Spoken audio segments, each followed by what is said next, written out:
बिस्मिल्लाहिर्रहमानिर्रहीम। रात वो खैमे में गहरी नींद सोए हुए थे। आशी की आंख खुल गई। बाहर भेड़िए गर्रा रहे थे। ऊंट डर कर उठ खड़े हुए और अजीब तरीके से बोलने लगे। आशी ने उमरू दरवेश को जगाया और उसे बताया कि वह खौफ के मारे मर रही है। उमरू दरवेश ने बाहर की आवाज़ सुनी तो आशी से कहा, ये भेड़िए हैं, करीब नहीं आएंगे। ऊंट उठ खड़े हुए हैं, कोई डर नहीं, भेड़िए उनसे डर कर भाग जाएंगे। अचानक भेड़िए आपस में लड़ पड़े। ऐसी खौफनाक आवाज़ें थीं कि आशी चीख मारकर उमरू दरवेश पर जा पड़ी। वो बैठा हुआ था। उसने आशी को इस तरह अपनी आगोश और बाजुओं की पनाह में ले लिया जिस तरह माँ डरे हुए बच्चे को छुपा लिया करती है। लड़की का सारा जिस्म कांप रहा था। उसके मुंह से बात नहीं निकल रही थी। भेड़िए लड़ते लड़ते दूर चले गए थे। उमरू दरवेश लड़की को परे करने लगा और कहा, वो चले गए हैं, सो जाओ। नहीं, आशी ने उसकी आगोश से सर ना उठाया। धीमी सी आवाज में बोली, जरा देर और यहीं पड़े रहने दो। उमरू दरवेश को यह सूरत पसंद नहीं थी। उसका ख्याल था कि वह उसे अपने हसीन जाल में फांसने की कोशिश कर रही है। वह और ज्यादा पत्थर बन गया। लड़की का जिस्म बड़ा ही गुदाज और बाल बहुत ही मुलायम थे। उसने इतनी हसीन लड़की को कभी छू कर भी नहीं देखा था। अब महसूस करने लगा कि लड़की उसी तरह उसकी आगोश में पड़ी रही तो वह इस अंगेज का मुकाबला नहीं कर सकेगा। वो आहर इंसान था और तनुमंद मर्द था। उसने अपने नफ्स का मुकाबला शुरू कर दिया। कुछ देर बाद लड़की ने सर उठाया। तारीकी में उसके चेहरे के तासुरात नजर नहीं आ रहे थे। उसने हाथों से उमरू दरवेश का चेहरा टटोल कर दोनों हाथों में थाम लिया और कहा, तुमने एक रात मुझसे पूछा था कि तुम्हारे माँ बाप कौन हैं और कहाँ हैं। यही सवाल तुम्हारे दूसरे साथी ने, जो तुमसे पहले उस कमरे में आया था, मुझसे पूछा था।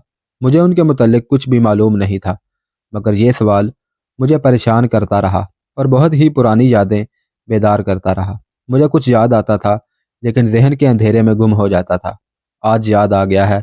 तुमने मुझे अपने बाजुओं में लेकर मुझे अपनी आगोश में छुपा लिया तो मेरे जहन में रोशनी सी चमकी। उसने मुझे बहुत ही पुराना वक़्त दिखा दिया। मैं उस वक़्त बहुत छोटी थी। मुझे बाप ने इसी तरह सीने से लगाकर मुझे अपने बाजुओं में छुपा लिया था। वो चुप हो गई। वो जादू की कड़ियाँ मिलाने की कोशिश में मसरूफ़ थी। अचानक बच्चों की सी शोखी से बोली, हाँ, वो मेरा बाप था। ऐसा ही रेगिस्तान था। मालूम नहीं रात थी या दिन था। हम एक काफिले के साथ जा रहे थे। बहुत से घोड़सवार आए और काफिले पर टूट पड़े। उनके पास तलवारें और बर्छियां थीं।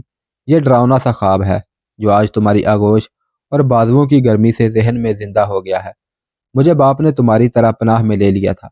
ये भी याद आ गया है, मेरे बाप के बाजू ढीले पड़ गए थे और वो पीछे को गिर पड़ा था। उसने एक बार फिर मुझे बाजुओं में जकड़ लिया। माँ भी याद आ गई है, वो मेरे ऊपर गिरी थी। शायद मुझे बचाने के लिए गिरी थी। फिर याद आता है कि वह एक तरफ लुढ़क गई थी। मुझे खून भी याद आता है। किसी ने मुझे बाजू से पकड़कर उठा लिया था और किसी ने कहा था, खालिस हीरा है, जवान हुई तो देखना। मुझे अपनी चीखें भी याद आ गई हैं। मैं आज रात की तरह चीखी थी। दिमाग पर ज्यादा जोर ना दो, उमर दरवेश ने उसके सर पर हाथ फेरते हुए कहा। मैं सारी कहानी बूझ गया हूँ। तुम मुसलमान की औलाद हो। तुम अरब या फलस्तीन की रहने वाली हो। सलीबी मुसलमानों के काफिलों को लूट लिया करते थे। अब भी जो इलाके उनके कब्जे में हैं वहां वो मुसलमानों के काफिलों को लूट लेते हैं। वो ज़रो जवाहरात और तुम जैसी खूबसूरत बच्चियों को ले जाते हैं। मैं जान गया हूँ तुम यहाँ तक कैसे पहुंची हो। मैं जब कुछ सोचने समझने लगी तो मैंने अपने जैसी बहुत सी बच्चियों को देखा। आशी ने कहा, हमें बहुत अच्छा खाना और बहुत खूबसूरत कपड़े पहनाए जाते थे। गोरे गोरे आदमी और औरतें हमसे बहुत प्यार करती थी। उन्होंने मेरे जहन से सारी यादें मिटा दी थी। मैं वहीं बड़ी हुई थी। वह यरूशलेम था।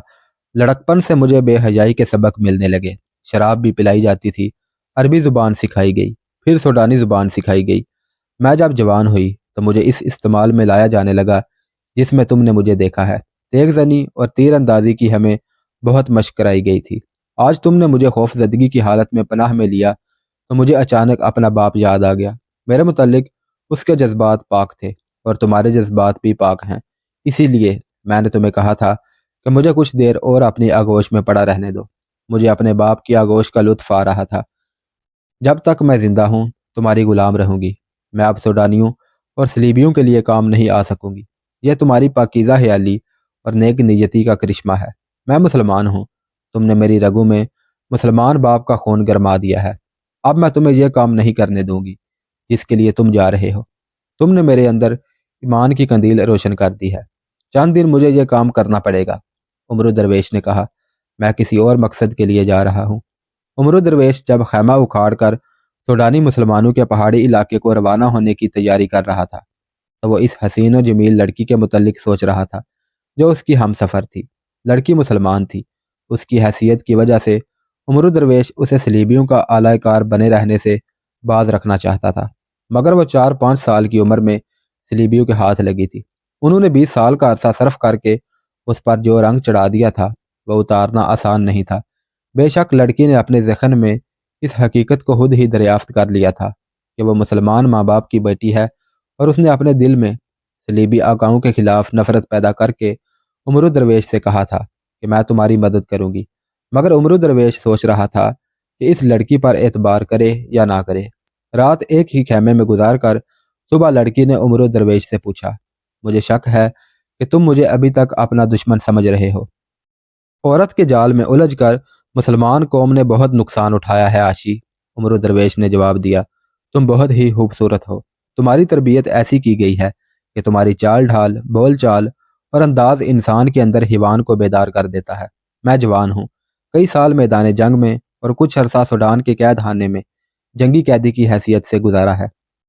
इतनी लंबी मुद्दत से घर की चार दीवारी नहीं देखी।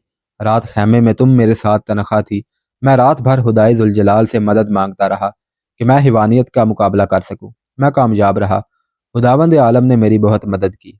फिर मैं ये सोचता रहा कि तुम्हें अपना दुश्मन समझूं या दोस्त। मैं अब भी यही सोच रहा हूँ। मैं अभी तुम्हारा ये शक रफा नहीं कर सकता कि तुम्हें अपना दुश्मन समझता हूँ। तुम्हें साबित करना है कि तुम काबिल एतमाद हो। मैं तुम्हें एक बार फिर कहती हूँ कि तुमने मेरे सीने में ईमान की शम्मा रोशन कर दी है, आशी ने कहा। और मैं तुम्हें यह भी बता दूं कि तुम अगर इस मुहिम पर, जिसमें तुम्हें सूडानियों ने भेजा है, सूडानियों को धोखा देना चाहोगे, तो मैं तुम्हारा साथ दूंगी। मेरी जान भी चली जाए तो पीछे नहीं हटूंगी। ये मैंने ही तुम्हें बताया था कि ये जो दो आदमी तुम्हारे मुरीद बन कर गए हैं, दरअसल सूडानियों के जासूस हैं। मुझे सोचने दो आशी, उमर दरवेश ने कहा। मैं जान गया हूँ कि मेरे इर्द गिर्द जासूसों का जाल बिछा हुआ है। मैं तुम्हें भी इसी जाल का एक हिस्सा समझता हूँ। तुम अभी इसी तरह करना जिस तरह तुम्हें बताया गया है। मैं भी उसी सबक और हदायत पर अमल करूँगा जो मुझे दी गई है। मैंने तुम्हें कहा था कि मैं किसी और मकसद के लिए जा रहा हूँ, मगर मैं इस मुहिम से इनहराफ भी नहीं कर सकता। मैं इनहराफ का नतीजा जानता हूँ क्या होगा। 2-3 तीरों के रुख हर लम्हा मेरी तरफ रहते हैं। मैं उन्हें उस वक़्त देख सकूंगा जब ये सीने में उतर जाएंगे। मैं हर हाल में तुम्हारा साथ दूंगी, आशी ने कहा। मैं साबित करूंगी कि मेरी रगों में मुसलमान बाप का खून है। वह ऊँटों पर सवार मुसलमानों के इलाके की तरफ जा रहे थे। तीसरे ऊँट पर उनका खैमा और दीगर सामान लदा हुआ था। आशी जो नीम उरियां रहती थी, स्याह कपड़ों में मलबूस, और उसका चेहरा मस्तूर था। देखने वाला कह नहीं सकता था कि यह आबरू बाख्ता लड़की सलीबियों का एक खूबसूरत तीर है। जो पत्थर जैसे इंसान के दिल में उतर जाए तो वह मोम होकर सलीबियों के सांचे में ढल जाता है। दूर एक घोड़सवार उसी सिमत जा रहा था जिधर ये दोनों जा रहे थे। उमर दरवेश ने उस सवार को कई बार देखा था। वो सोच रहा था कि ये सूडानियों के उन जासूसों में से होगा जो उसके साथ साए की तरह लगे हुए हैं। ये शक उसे परेशान कर रहा था कि ये सहराई राहजनों का कोई आदमी हुआ तो वो क्या करेगा। आशी, उसने अपनी हमसफर से कहा, इस सवार को देख रही हो जो उफक पर जा रहा है? बहुत देर से देख रही हूँ। हमारे पास हथियार हैं, आशी ने दलेराना जवाब दिया। रात को सोते वक्त हम पर आ पड़े तो मैं कुछ नहीं कह सकती। दिन के वक्त हम उनका मुकाबला करेंगे। तुम्हारे साथ मैं ही एक दौलत हूँ। वो मुझे जिंदा नहीं ले जा सकेंगे। सहरा के उन खतरों में वो चलते गए। सूरज ऊपर आकर मगरब की तरफ नीचे जाता रहा और उन्हें पहाड़ियां नजर आने लगी। बुलंद पहाड़ियां तो दूर थी। ये इलाका जहां से शुरू होता था वो जगह दूर नहीं थी। ऊंट चलते गए और वो इलाका आ गया जहां उमरू दरवेश को अपनी मुहिम का आगाज करना था। मुसलमानों का पहला गांव थोड़ी ही दूर था। उमरू दरवेश खुद भी इसी इलाके का रहने वाला था। घोड़सवार जो दूर दूर जा रहा था रुख बदल कर उधर आ गया और उनसे आन मिला। तुम्हारा क्याम इस जगह होगा, घोड़सवार ने उमरू दरवेश से कहा। तुम मुझे नहीं जानते, मैं तुम्हें जानता हूँ। इसे देखकर आशी ने चेहरे से निकाब उठा दिया और वह मुस्कुरा रही थी। सवार ने उससे पूछा, सफर अच्छा गुजरा? बहुत अच्छा, आशी ने बेबाक मुस्कुराहट से जवाब दिया। तुम दोनों घबराना नहीं, सवार ने कहा। तुम्हारे सफर के दौरान तुम्हारी हिफाजत का ऐसा इंतजाम साथ साथ रहा है जिसे तुम दोनों देख नहीं सके, वरना इतनी खूबसूरत लड़की यहाँ तक ना पहुँच सकती। तुम कौन हो? उमरू दरवेश ने उससे पूछा। سوڈانی مسلمان، سوار نے جواب دیا۔ اب یہ نہ سوچو کہ تم کون ہو اور میں کون ہوں، تم بھی میری طرح اسی علاقے کے مسلمان ہو۔ تم اچھی طرح جانتے ہو کہ یہاں ذرا سی بھی غلطی ہو گئی تو یہاں کے مسلمان ہماری بوٹیاں اڑا دیں گے۔ سوار نے آگے ہو کر رازداری سے کہا، اور یہ بھی یاد رکھنا کہ تم نے اپنے کام میں کوئی گڑبڑ کی تو بغیر اطلاع قتل ہو جاؤ گے۔ تمہیں اچھی طرح معلوم ہے یہاں تمہیں کیا کرنا ہے۔ آج رات تم آرام کرو گے، کل تمہارے پاس یہاں کے لوگ آنے لگیں گے۔ عاشی کو معلوم ہے کہ اسے کیا کرنا ہے۔ عمرو درویش کو سب کچھ معلوم تھا، اسے اس علاقے کے مسلمانوں کو گمراہ کرنا تھا، سلطان ایوبی کے خلاف نفرت پھیلانی تھی اور مسلمانوں کو سوڈان کا وفادار بنا کر انہیں اس سوڈانی فوج میں بھرتی ہونے کے لیے تیار کرنا تھا جسے مصر پر حملہ اور قبضہ کرنے کے لیے تیار کیا جا رہا تھا۔ سلطان ایوبی مصر سے غیر حاضر تھا، وہ اس وقت اسپین میں برسر پیکار تھا۔ صلیبیوں کا یہ منصوبہ کہ سوڈانی فوج کو تیار کر کے مصر پر حملہ کیا جائے، مگر سوڈانی مسلمانوں کے جنگجو قبیلے سوڈان کے باشندے ہونے کے باوجود صلاح الدین ایوبی کے معتقد اور مرید تھے۔ عمرو درویش ان کے عقیدوں کو تہس نہس کرنے آیا تھا۔ سورج غروب ہو گیا تھا جب عمرو درویش نے اس سوار کی مدد سے خیمہ گاڑ لیا۔ سوار نے جانے سے پہلے کہا، کل شاید مجھے تمہارے ساتھ الگ بات کرنے کا موقع نہ ملے، لوگ صبح سویرے یہاں آ جائیں گے۔ اس نے ایک پہاڑی کی طرف اشارہ کر کے کہا، شام کو دھندلاہٹ میں بھی وہ اوپر تمہیں چھاتے کی طرح درخت نظر آتا ہوگا، اسے یاد رکھنا۔ کل رات تمہیں ادھر مشعل کا اشارہ کرنا ہے۔ کل جو کپڑا تمہیں استعمال کرنا ہے اسے صبح تیار کر لینا، میں جا رہا ہوں۔ اب ذرا سی بھی حرکت میں بھی احتیاط کرنا۔ وہ لڑکی کو اشارے سے باہر لے گیا اور اسے کہا، تمہیں زیادہ احتیاط کی ضرورت ہے، یہاں کے مسلمان وحشی ہیں، ہم تمہاری حفاظت کے لیے موجود ہیں، لیکن تمہیں اپنی حفاظت خود زیادہ کرنی ہوگی۔ اس آدمی کو اپنے قبضے میں رکھنا۔ اس نے لڑکی کے شانوں پر بکھرے ہوئے بالوں کو چھیڑ کر اور ہونٹوں پر شیطانی مسکراہٹ لا کر کہا، ان حسین زنجیروں میں تو تم شیر کو بھی جکڑ سکتی ہو، تم بھی تو یہیں کے مسلمان ہو۔ عاشی نے تنزیہ کہا، تم وحشی نہیں ہو، تمہیں دیکھ کر کون وحشی نہیں ہو جاتا، اس نے کہا، اور گھوڑے پر سوار ہو کر شام کے گہرے ہوتے اندھیرے میں غائب ہو گیا۔ یہ سوار ان مسلمانوں میں سے تھا جنہوں نے ایمان بیچ ڈالا تھا اور دشمن کے اس زمین دوز حملے کی قیادت کر رہا تھا جو سیدھے سادے مسلمانوں کے عقیدے پر کیا جا رہا تھا۔ وہ اسی علاقے کے کسی گوشے کا رہنے والا تھا، کسی کو معلوم نہ تھا کہ وہ قوم کی آستین کا سانپ ہے۔ اس حملے میں وہ اکیلا نہیں تھا، یہ 8-10 مسلمانوں کا گروہ تھا۔ وہ گھوڑے پر سوار ایک گاؤں کی طرف چلا جا رہا تھا۔ راستے میں اسے ایک اور آدمی مل گیا، وہ اسی کی راہ دیکھ رہا تھا۔ سب ٹھیک ہے؟ اس نے سوار سے پوچھا۔ ہے تو سب ٹھیک، سوار نے جواب دیا، کسی بھی وقت معاملہ چوپٹ ہو سکتا ہے۔ اگر صلیبیوں نے مجھے پکے سبق پڑھائے ہیں تو میں کہہ سکتا ہوں کہ لڑکی کے تیور بدلے ہوئے لگتے ہیں، وہ کچھ بجھی اور خاموش نظر آتی ہے۔ عاشی تو کہتے ہیں بہت ہوشیار اور تیز لڑکی ہے، شاید سفر کی تھکن سے تیزی ماند پڑ گئی ہو، سوار نے کہا۔ عمرو درویش بھی تو وحشی ہے۔ وہ باتیں کرتے کرتے گاؤں میں داخل ہوئے۔ ایک جگہ 2 آدمی کھڑے باتیں کر رہے تھے۔ سوار اور ساتھی ان کے پاس رک گئے، بتایا کہ وہ سفر میں ہیں اور اپنے گاؤں کو جا رہے ہیں۔ اپنے گاؤں کا نام بھی بتایا اور حیرت زدہ لہجے میں کہا، یہاں سے تھوڑی دور ایک بزرگ اترا ہوا ہے، صرف خدا کے ساتھ باتیں کرتا ہے، دن کے وقت بھی دائیں اور بائیں 2 مشعلیں جلا کر رکھتا ہے۔ ہم اسے دیکھ کر اس کے پاس بیٹھ گئے۔ وہ قرآن پڑھ رہا تھا، زبانی پڑھتا ہے، اس نے توجہ نہیں دی۔ ہم نے اسے بلایا، وہ نہیں بولا۔ اس کے خیمے کے قریب سے زمین سے دھوئیں کا بادل اٹھا، بادل اوپر جا کر غائب ہو گیا اور اس میں سے ایک لڑکی نکلی جس کے حسن کو ہم بیان نہیں کر سکتے۔ ہم ڈر گئے کیونکہ لڑکی انسان نہیں جن معلوم ہوتی تھی۔ اس نے بزرگ کے آگے سجدہ کیا، سجدے سے اٹھ کر کان بزرگ کے منہ کے ساتھ لگایا، بزرگ کے ہونٹ ہلے، لڑکی ہمارے سامنے آن کھڑی ہوئی۔ ہم ڈر کر بھاگنے لگے لیکن زمین نے ہمیں پکڑ لیا، شاید لڑکی کی آنکھوں نے ہمیں جکڑ لیا۔ اس نے ہمیں کہا، یہ خدا کا ایلچی ہے، تم سب کے لیے پیغام لایا ہے، اسے پریشان نہ کرو، یہ اس وقت خدا کے ساتھ باتیں کر رہا ہے، کل آؤ۔ اگر اس نے تم پر کرم کیا تو سب کو طور کا جلوہ دکھائے گا۔ میں ابھی کوہ طور سے آئی ہوں، اس نے بلایا تھا۔ اس نے میرے کان میں کہا ہے کہ ان سے کہو کہ تمہاری تقدیر بدل دوں گا، بے صبر ہو جاؤ گے تو کہیں اور چلا جاؤں گا۔ ہم لڑکی کے ساتھ بات نہیں کر سکے، ہمارے جسم پر اس کا قبضہ ہو گیا تھا، ہم کچھ بھی نہیں بول سکے۔ بزرگ کی طرف دیکھا تو اس کے سر پر نور کا حالہ تھا۔ ہم وہاں سے چلے آئے۔ ان کا لہجہ سنسنی خیز تھا، صاف پتہ چلتا تھا کہ ان پر حیرت اور خوف طاری ہے۔ انسانی فطرت کی یہ کمزوری ہے کہ حیرت انگیز بات جذبات کو ہلا دیتی ہے، سنسنی سرور دیتی ہے۔ یہی حال ان دو سننے والوں کا ہوا۔ انہوں نے دو گھروں کے دروازوں پر دستک دے کر دو تین آدمیوں کو بلا لیا، اور جو انہوں نے سنا تھا وہ انہیں سنا دیا۔ سوار اور اس کے ساتھی نے دل پسند اور لذیذ سے اضافے بھی کر دیے۔ لڑکی کا حسن ایسے الفاظ میں بیان کیا کہ سننے والے خدا اور قرآن کی بجائے اس بزرگ کے بجائے اپنے دماغوں پر لڑکی کو سوار کرنے لگے۔ ان آدمیوں نے سوار اور اس کے ساتھی کو مہمان ٹھہرا لیا۔ دوسرے گھروں کے آدمی بھی آ گئے۔ ابھی سورج نہیں نکلا تھا جب اس گاؤں کے تمام آدمی سوار اور اس کے ساتھی کی رہنمائی میں اس جگہ کو روانہ ہو گئے جہاں عمرو درویش اور عاشی نے خیمہ لگا رکھا تھا۔ خیمے کے سامنے چھوٹے سے قالین پر عمرو درویش آلتی پالتی مارے بیٹھا تھا، آنکھیں بند کیے کچھ بڑبڑا رہا تھا۔ ایک ڈنڈا اس کے دائیں طرف اور ایک بائیں طرف زمین پر گڑا ہوا تھا۔ اس کے اوپر والے سروں پر تیل میں بھیگے ہوئے کپڑے لپٹے ہوئے تھے جو جل رہے تھے۔ یہ مشعلیں تھیں۔ جب گاؤں والے وہاں پہنچے تو عمرو درویش سے 8-10 قدم دور 3 آدمی کھڑے تھے۔ گاؤں کے لوگ آئے تو ان تینوں کے پاس رک گئے۔ ان 3 میں سے ایک نے کہا، میں آگے جا کر بزرگ سے بات کرتا ہوں۔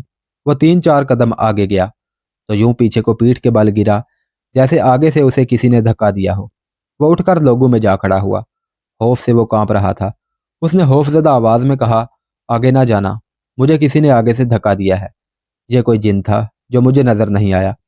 دوسرے دو نے کہا، ہم آگے جاتے ہیں، تم ڈر کر گر پڑے تھے۔ وہ دونوں اکٹھے آگے گئے۔ 3-4 قدم گئے تو دونوں پہلے آدمی کی طرح پیٹھ کے بل گرے۔ جلدی سے اٹھے، لوگ ڈر گئے۔ سب کو یقین ہو گیا کہ اس بزرگ نے پہرے پر جنات کھڑے کر رکھے ہیں جو کسی کو آگے نہیں جانے دیتے۔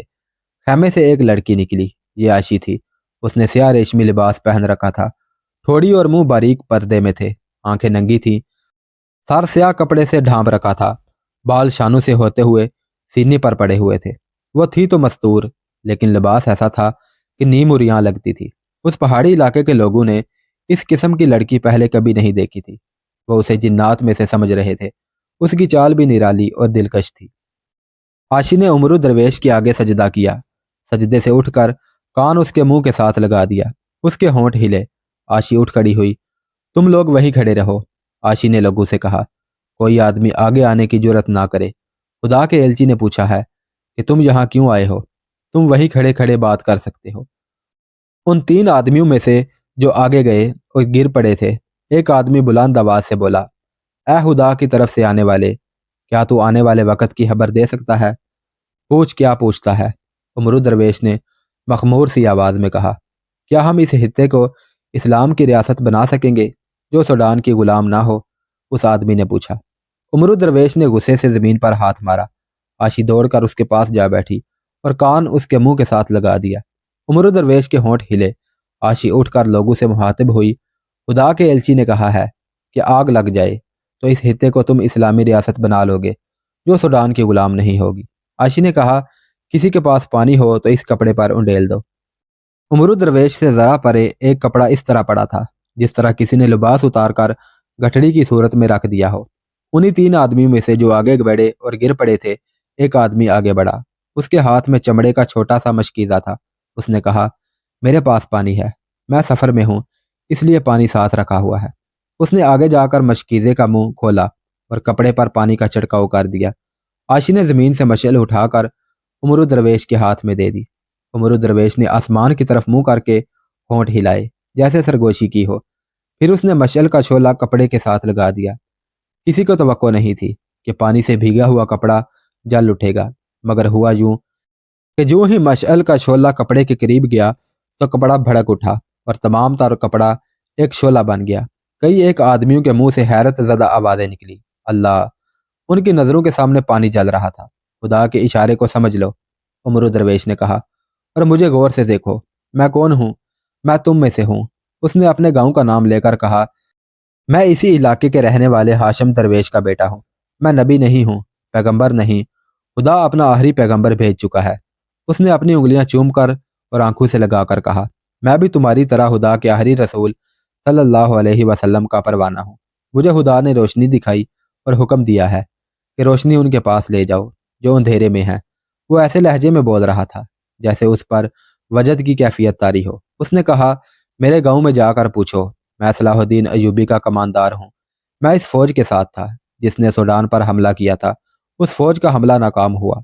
हम सब को अफसोस हुआ, तुम सब को अफसोस हुआ होगा, लेकिन खुदाई जुल जलाल ने मुझे मिस्र की फौज की लाशों से उठाया और मुझे इशारा दिया कि सलाहुद्दीन अयूबी की फौज को क्यों शिकस्त हुई।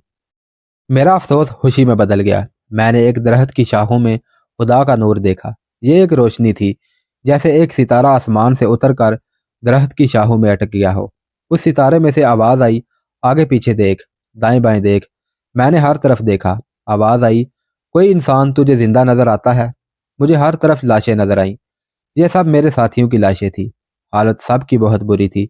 जख्मी बहुत कम थे। ज्यादा सिपाही प्यास से मरे थे। ये सब लड़े थे। सितारे की रोशनी से आवाज आई, क्या तूने देखा नहीं था कि तुम्हारी तलवारें कुंद हो गई थी? क्या तूने देखा नहीं था कि तुम्हारे तीरों की कोई रफ्तार ही नहीं थी? तूने देखा नहीं था कि तुम्हारे घोड़े के पांव जमीन में धंस गए थे? तब मुझे याद आया कि मैंने सब कुछ देखा था, जो रोशनी की सदा ने मुझे बताया था। मेरी तलवार की काट इतनी भी नहीं रही कि हराश भी डाल सकती। मैंने अपने तीर देखे थे, जो हवा में यूं जाते थे जैसे हवा के झोंकों से घास के खुश्क तिनके उड़ रहे हों। हमारे घोड़े चलते नहीं थे। रेगजार ने सूरज की सारी आग ले ली और मुझे और मेरे साथियों को भस्म कर दिया। मैं भी जली हुई लाश था।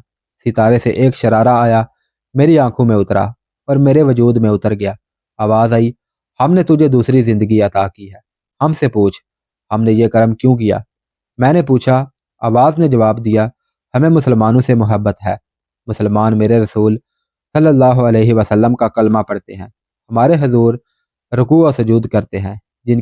जिनकी ये लाशें हैं, उन्हें हमने इबरत का सामान बनाया है कि ये भटक गए थे, और जो भटक रहे हैं उन्हें हम सीधा रास्ता दिखाना चाहते हैं।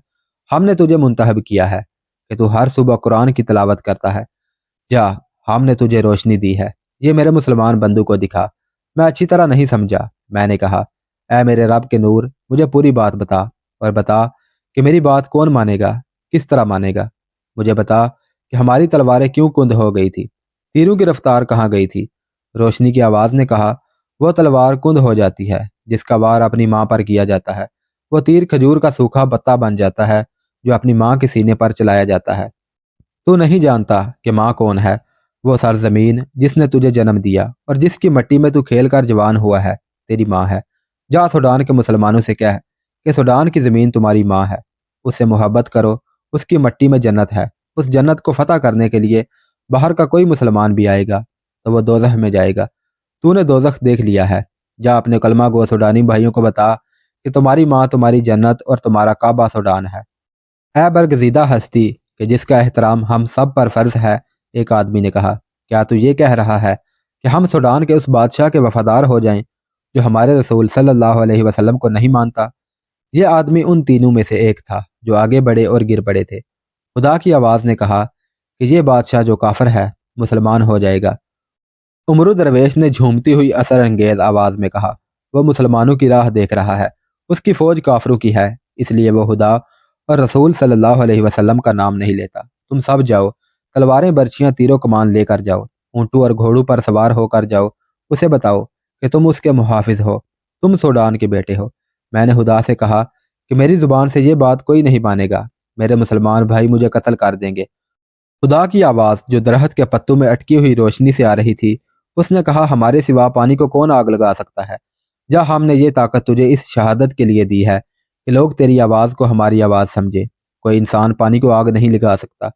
फिर रोशनी से आवाज़ आई, अगर तेरी आवाज़ को लोग फिर भी बातिल जाने तो उन्हें रात को अपने पास बुला, मैं उन्हें वही जलवा दिखाऊंगा जो मूसा को तूर पर दिखाया था। क्या तुम तूर का जलवा देखकर हक की आवाज़ को मानोगे? उमरू दरवेश ने कहा, हाँ ए खुदा के अलची। उन तीन आदमियों में से एक आदमी ने कहा, अगर तू हमें तूर का जलवा दिखा दे तो हम तेरी आवाज़ को खुदा की आवाज़ मान लेंगे। जाओ, उमरू दरवेश ने जमीन पर गुस्से से हाथ मारकर कहा, चले जाओ। उस वक्त आना जब सूरज अपने शोले पहाड़ों के पीछे ले जाएगा और आसमान पर सितारों की कंदीलें रोशन हो जाएंगी। लोग जब वापस गए तो उनके दिलों में कोई शक नहीं था। जाते जाते वो चार चार पांच पांच की टोलियों में हो गए। इंसानी फितरत की कमजोरियां उभर आईं, अकीदे दब गए, जज्बे सर्द हो गए, जज्बात भड़क उठे। ये सीधे साधे पसमानदा लोग थे। सनसनी हेजी ने उनकी अकल का रुख फेर दिया। उमरू दरवेश के अल्फाज में कुछ असर था या नहीं, लोगों ने इस असर को कबूल किया जो उसकी आवाज़ में اور اس کے بولنے کے انداز میں تھا۔ ان لوگوں میں سے اگر کسی نے شک کا اظہار کیا تو کسی نہ کسی نے کہہ دیا، کیا تم پانی کو آگ لگا سکتے ہو؟ ابھی رات کو طور کا جلوہ دیکھنا باقی تھا۔ یہ لوگ عاشی کو جن سمجھ رہے تھے، جس کا انہوں نے صاف الفاظ میں اظہار کیا۔ یہ وہ مسلمان تھے جنہوں نے سوڈان کی غیر مسلم شہنشاہی کو خوفزدہ کر رکھا تھا۔ سوڈان کی فوجوں کو انہوں نے اس پہاڑی خطے میں بے بس کر کے پسپا کر دیا تھا۔ وہ خدا اور رسول صلی اللہ علیہ وسلم کے پرستار اور صلاح الدین ایوبی کے شیدائی تھے۔ سوڈان کے باشندے ہوتے ہوئے وہ اپنے کوہستانی خطے کو آزاد اسلامی ریاست کہتے تھے، مگر الفاظ کی سنسنی اور چاشنی اور وجد آفرینی نے انہیں راہ سے بے راہ کر دیا اور ان کی سوچیں بھٹکنے لگی۔ جنہوں نے فوجوں کو پسپا کیا تھا، ان کے عقیدے پر صرف ایک انسان نے دلکش وار کیا تو ان کے ہتھیار گر پڑے۔ یہ لوگ جدھر گئے افواہیں پھیلاتے گئے۔ انہوں نے جو دیکھا اور جو سنا تھا اسے اور زیادہ دل نشیں بنانے کے لیے اضافے کرتے گئے۔ مجھے یہ خدشہ پریشان کر رہا ہے کہ سوڈانی مسلمان سنسنی خیز تہمات کے آگے ہتھیار ڈال دیں گے۔ یہ آواز سلطان صلاح الدین ایوبی کی تھی، جو سوڈان سے دور، بہت ہی دور، فلسطین کی دہلیز پر ایک چٹان کے دامن میں اپنے مشیروں اور سالاروں کے درمیان بیٹھا تھا۔